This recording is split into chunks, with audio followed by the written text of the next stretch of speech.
¿Cómo llegaste a ser tú? Hablemos de nuestro camino, el que hemos construido con avances y retrocesos. Juntos, trataremos de explicar cosas que mucha gente no conoce sobre nuestro mundo. Conoceremos mitos, nos reiremos de tabús. Bienvenidos a Together, con Milton Montoya, una crónica de los cambios vividos por lesbianas, gays, trans y bisexuales en el siglo XXI. Porque Together somos más perros.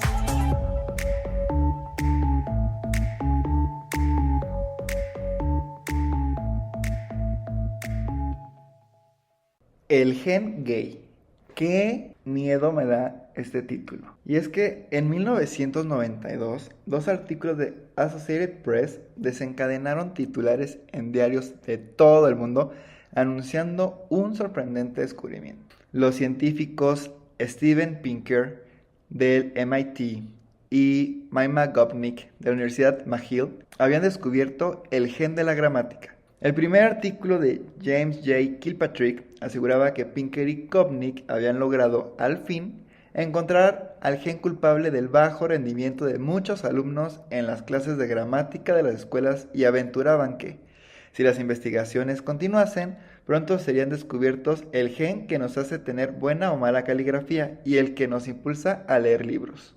El segundo artículo, de Erma Bombeck, contaba que su marido había sido profesor de inglés en una escuela y proponía, como explicación para su sufrimiento, que sus alumnos debían ser deficientes del gen de la gramática, ya que no sabían ni usar las comas. Pero lo que vino después fue aún peor. La repercusión de la noticia, tanto en radio y televisión, dice Pinker en su libro El instinto del lenguaje, fue una rápida lección de cómo los descubrimientos científicos son desvirtuados por periodistas que trabajan bajo presión. Lo que realmente había pasado era que en un evento académico, Gopnik y no Pinker, que apenas moderaba la mesa y se encargó de presentarla, había expuesto las conclusiones de una investigación sobre el trastorno específico del lenguaje, corroborando la vieja sospecha de que fuese hereditario.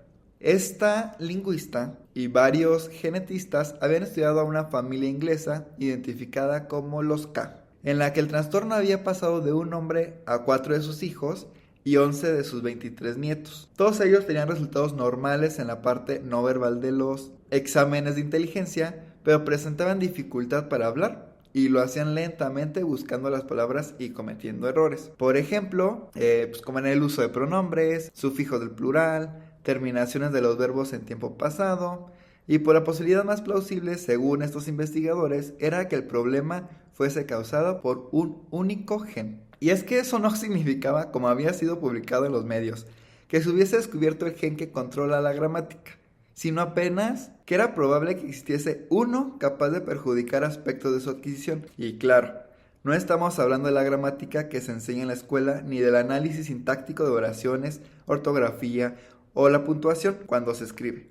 Muchos menos de nociones normativas y equivocadas sobre hablar correctamente, sino de un término técnico de la lingüística que se refiere, dicho de manera más simple, a la capacidad de conversar con otra persona en nuestra lengua materna. Nadie había entendido nada. Y algo parecido sucedió a mediados del 2019, amplificado por las redes sociales, con la enorme confusión que se generó en torno del gen gay, a partir de un trabajo publicado en la revista Science. Todos los artículos y comentarios pusieron el acento en la hipótesis que, de hecho, el estudio descartaba, de que exista un único gen responsable de la homosexualidad. Y como si se tratara del trabajo de Maima Gopnik sobre el trastorno específico del lenguaje, muchos parecían estar buscando la causa de un defecto o patología.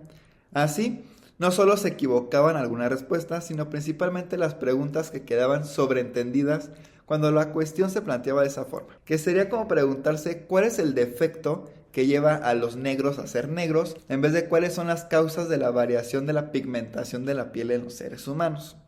Durante mucho tiempo, la homosexualidad fue investigada por la ciencia de ese modo, como algo que estaba mal, un desvío del camino considerado natural. Así, lo que se buscaba era la causa de la homosexualidad, mientras que nadie se pregunta por la causa de la heterosexualidad, que se tenía como algo dado. Las respuestas nacidas de esa perspectiva descartaban en general la biología, Y la psicología freudiana creía que la homosexualidad era causada por traumas infantiles nacidos de la relación con los padres. Los psicólogos conductistas creen que era un mal comportamiento aprendido y que por lo tanto podría desaprenderse y también evitarse. Y las iglesias la consideraban una elección voluntaria, consciente y pecaminosa de los individuos, un estilo de vida inmoral guiado por la maldad de Satanás que debía ser condenado.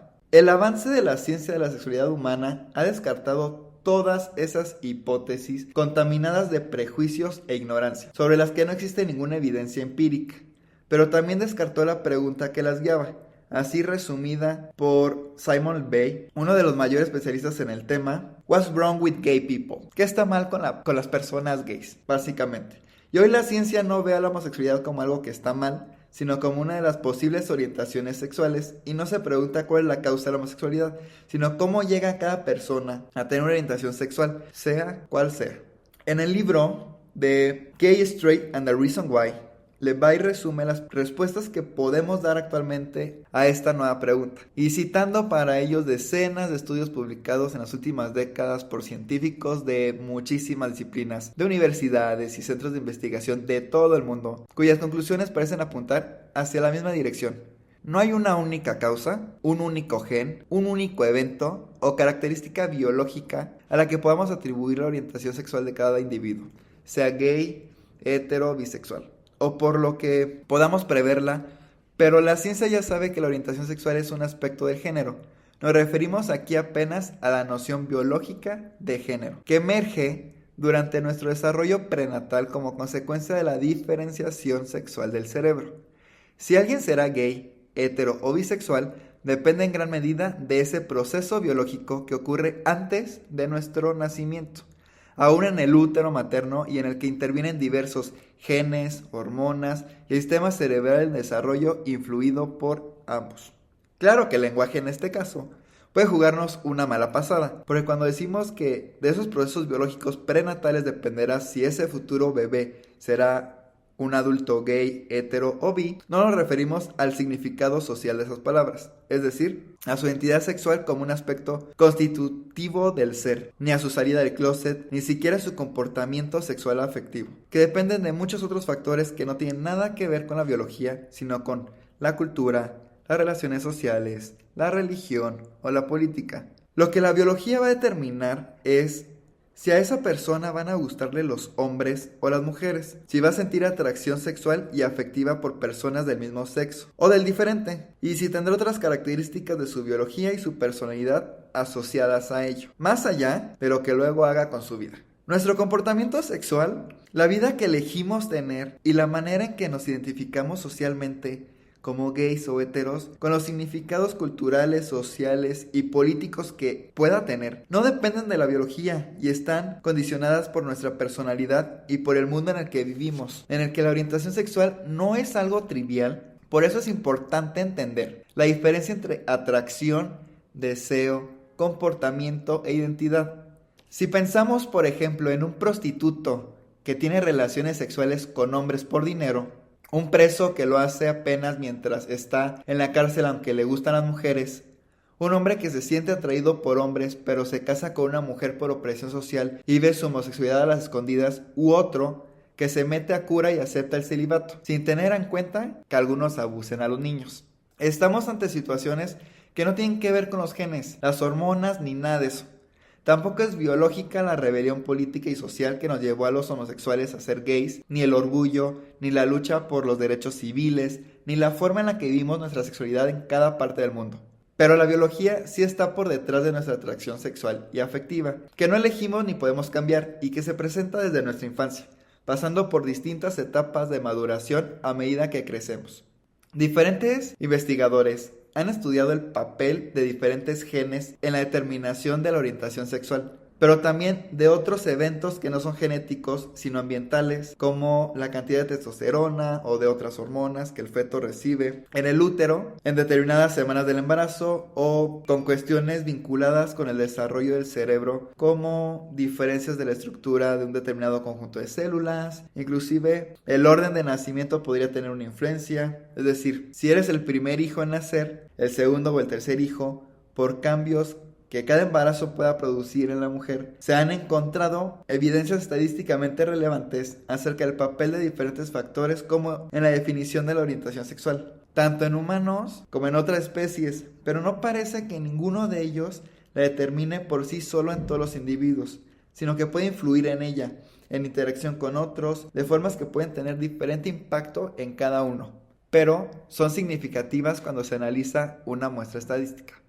Lo que está claro, como decíamos antes, es que la orientación sexual emerge durante el periodo prenatal, de modo que no depende de la relación con los padres, ni de la educación, ni de la influencia del entorno social, ni de ningún trauma infantil, ni de ninguna elección consciente.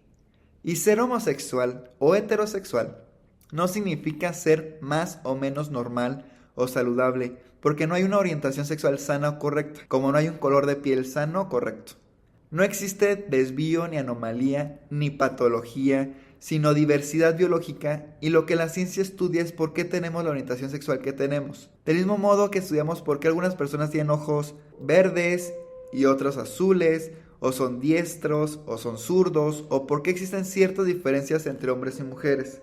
Sabemos al respecto que la orientación sexual forma parte de un paquete mayor relacionado con el género, es decir, que la intervención de un determinado gen o de una mayor o menor cantidad de determinada hormona durante el periodo prenatal apenas influye si nos va a gustar los hombres o las mujeres, sino también, por ejemplo, sutiles diferencias en nuestra anatomía, olfato, capacidad auditiva, ciertas habilidades específicas y aspectos de nuestra personalidad que no son necesariamente los que identificamos como parte de estereotipos culturales sobre gays y lesbianas.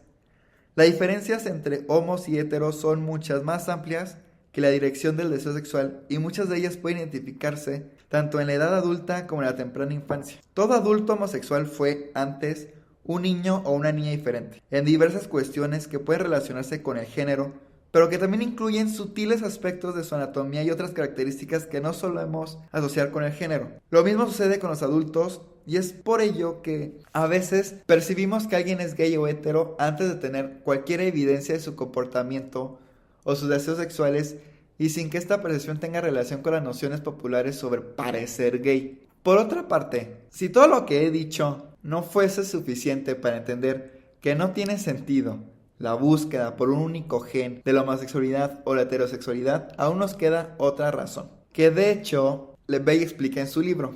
Y él dice que es muy probable que lo que la ciencia debe buscar no sea la causa de la heterosexualidad o la homosexualidad, sino de nuestra atracción sexual por hombres o por mujeres. Es probable que, por ejemplo, determinado gen esté presente en mujeres heterosexuales y en hombres gays, u otro en mujeres lesbianas y hombres heterosexuales, porque está asociado no a la homosexualidad o a la heterosexualidad, sino a la atracción sexual por hombre o por mujeres. Es decir, no sería un gen gay o hetero, sino un gen ginefílico, que sería como de la atracción hacia las mujeres, o androfílico, de la atracción por los hombres. Pero es poco probable que sea el único gen responsable de ello, que ese sea su efecto primordial o exclusivo, o que su sola presencia sea determinante. En otro de sus libros, en la tabla rasa, Pinker explica que genes individuales, con consecuencias destacadas, son los ejemplos más dramáticos de los efectos de los genes sobre la mente, pero no son los ejemplos más representativos.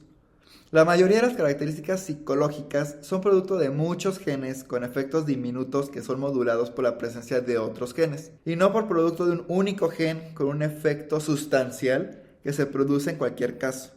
Es por ello que los estudios de gemelos idénticos consistentemente revelan poderosos efectos sobre una característica, aun cuando la búsqueda de un único gen responsable por esa característica fracasa. Por ello, así como por los otros factores biológicos no genéticos que distintas investigaciones han descubierto, es improbable que exista un único gen heterosexual. Tampoco existe un único gen gay, como todos se preguntan si es posible, ya que por puro prejuicio a nadie se le ocurre indagar sobre la causa de la heterosexualidad. Gracias por escuchar Together, podcast hermano de Ponte Perra. No olvides suscribirte a Together y Ponte Perra en cualquiera de tus plataformas de podcast favorita. Síguenos en nuestras redes sociales, Facebook, Instagram y Twitter como Ponte Perra MX. Porque Together somos más perras.